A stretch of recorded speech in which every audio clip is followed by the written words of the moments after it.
Good morning, good afternoon, good evening, and remember, context is everything. This is John Michael at Context is Everything Media Network. I would be the founder and CEO, and I also appreciate you watching the video with me. This is episode 21 of the Ambient Classroom.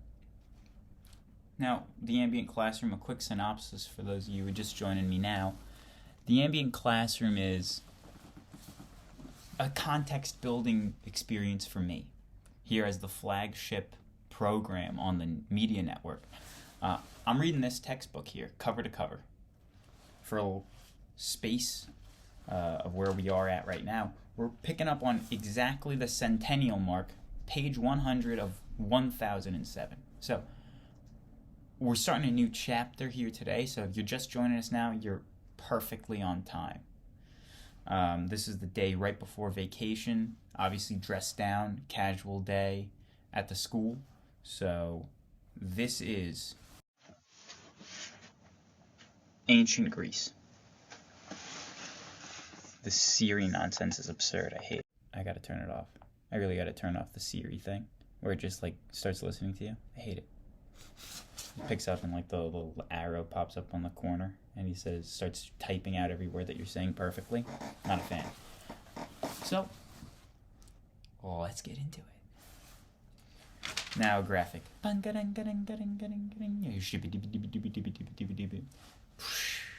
Big sweeping effect. And then it starts with me saying, setting the scene. Early peoples of the Aegean, which is a body of water in the Mediterranean Sea. Europa, a beautiful daughter of the king of Phoenicia, was gathering flowers when she saw a bull quietly grazing with her father's herds. The bull was actually Zeus, king of the gods, who had fallen in love with her. When Europa reached to place flowers on his horns, he suddenly bounded into the air and carried the weeping princess far across the Mediterranean Sea to the island of Crete. Eventually, Europa married the king of Crete and gave her name to a new continent, Europe. Wow. This Greek legend carries seeds of truth. Crete was the cradle of an early civilization that later influenced Greeks on the Europeans' mainland. The people of Crete, however, had absorbed many ideas from older civilizations of Egypt and Mesopotamia.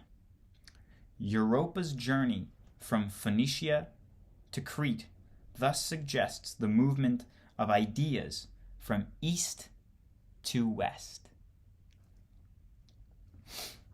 Heading: Minoan civilization. Washed by the warm waters of the Aegean, Crete was home to a brilliant early civilization. We do not know what the people who built this civilization called themselves. However, the British archaeologists who unearthed its ruins called them Minoans, after Minos, a legendary king of Crete.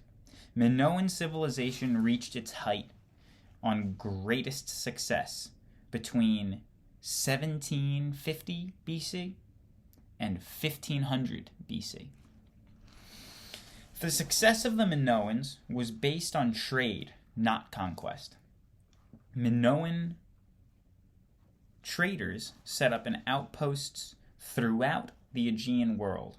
From their island home in the eastern Mediterranean, they crossed the sea to the Nile Valley and the Middle East. Through contact with Egypt and Mesopotamia, they acquired ideas and technologies that they adapted to their own culture. Subheading: The Palace of Knossos, Knossos. The rulers of this trading empire lived in vast palaces at Knossos, or Nasos.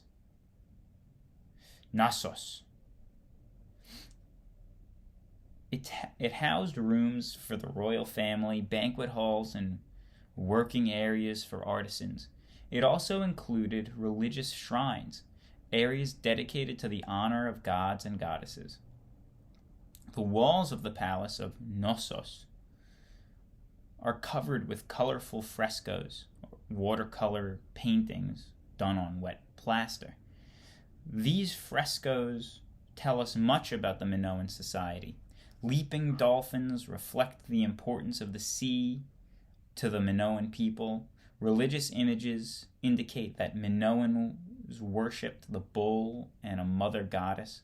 Other paintings show young men and women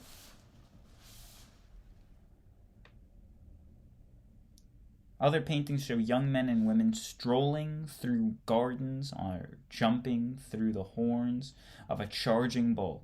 What? They suggest that women appeared freely in public and may have enjoyed more rights than women in most other ancient civilizations. Interesting. Suggest. It's possible. Subheading under Minoan civilization. Oh, dolphins. I like these dolphins. Are those neato? So I think that's a fresco.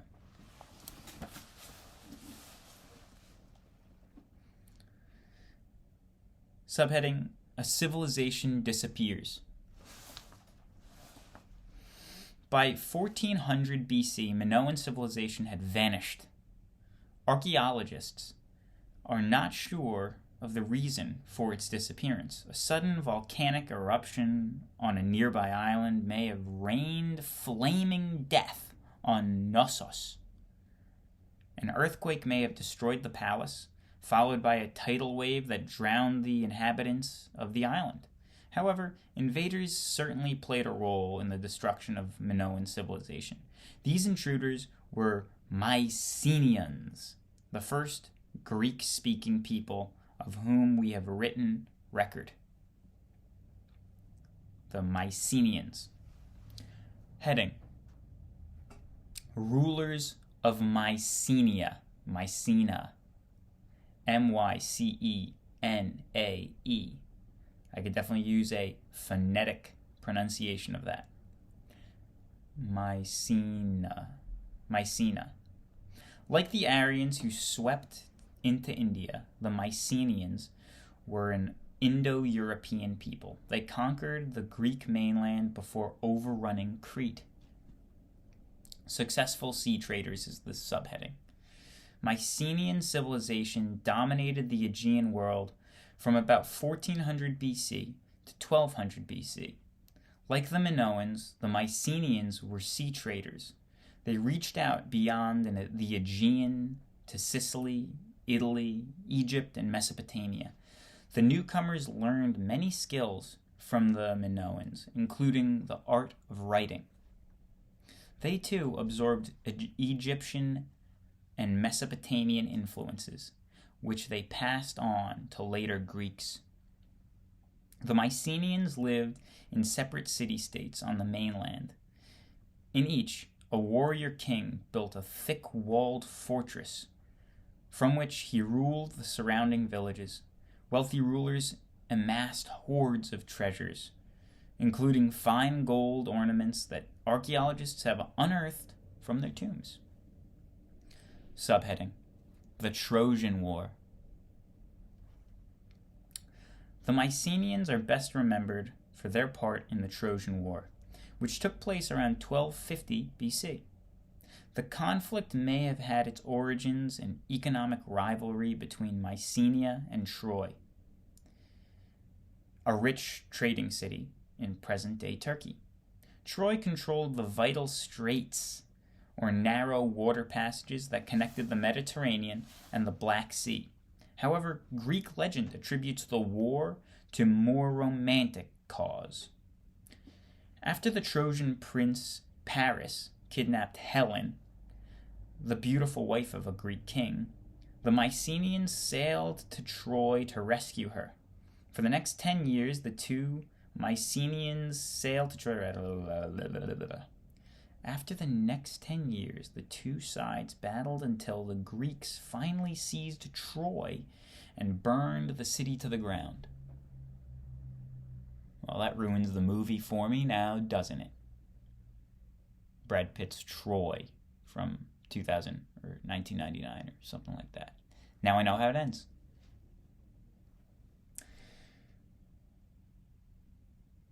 Heading, new part. The Age of Homer.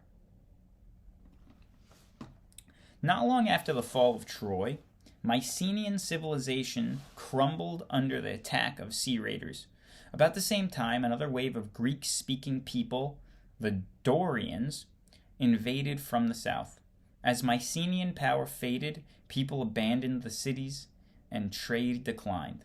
From 1100 BC to 800 BC, Greek civilization seemed to step backward. People forgot many skills, including the art of writing. We get hints about life during this period from two great epic poems, the Iliad and the Odyssey. These epics may have been the works of many people, but they are credited to the poet Homer, who probably lived about 750 BC. According to tradition, Homer was a blind poet who wandered from village to village, singing of heroic deeds like the great Indian epics. Homer's tales were passed on orally for generations before they were finally written down. The Iliad is our chief source of information about the Trojan War, although the story involves gods, goddesses, and even a talking horse. At the start of the poem, Achilles, the mighty Greek warrior, is sulking in his tent because of a dispute with his commander. Although the war soon turns against the Greeks, Achilles stubbornly refuses to listen to pleas that he rejoin the fighting. Only after his best friend is killed does Achilles return to battle. I'm pretty sure that's the plot of the movie, Troy. The Odyssey tells of the struggles of the Greek hero Odysseus to return home to his faithful wife Penelope. After the fall of Troy, on his long voyage, Odysseus encounters a sea monster, a race of one-eyed giants, and a beautiful sorceress who turns men into swine. The Iliad and the Odyssey reveal much about the values of ancient Greeks. The heroes display honor, courage, and equivalence, as when Achilles rallies his troops. Every man make up his mind to fight and move on his enemy. Strong as I am, it's hard for me to face so many men and fight with all at once. And yet I will. Homer, the Iliad. For almost 3,000 years, the epics of Homer have inspired European writers and artists.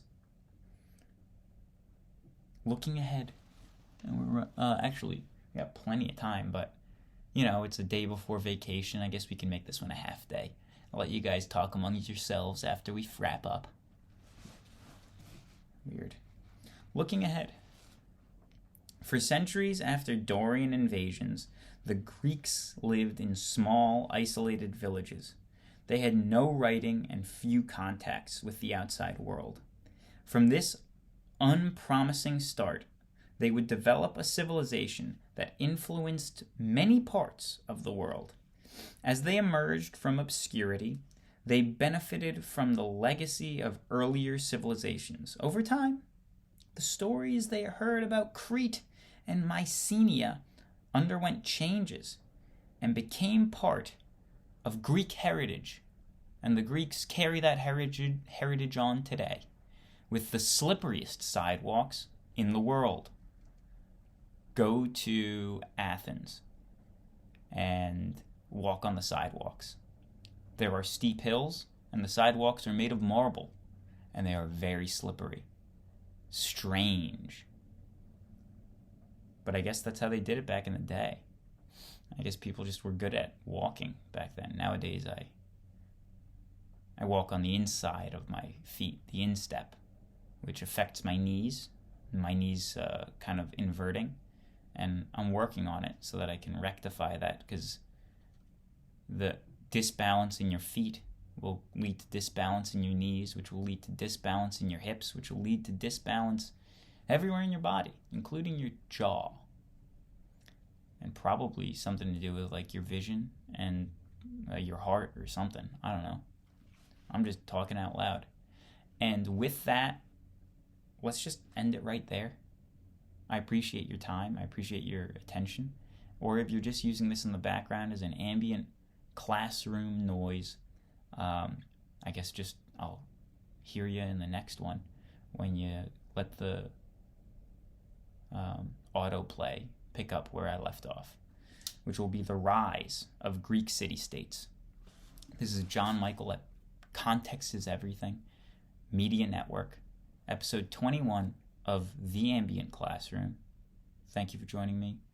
I hope you have a good morning, good afternoon, good night, whichever one applies, but I need you to remember something. Context is everything.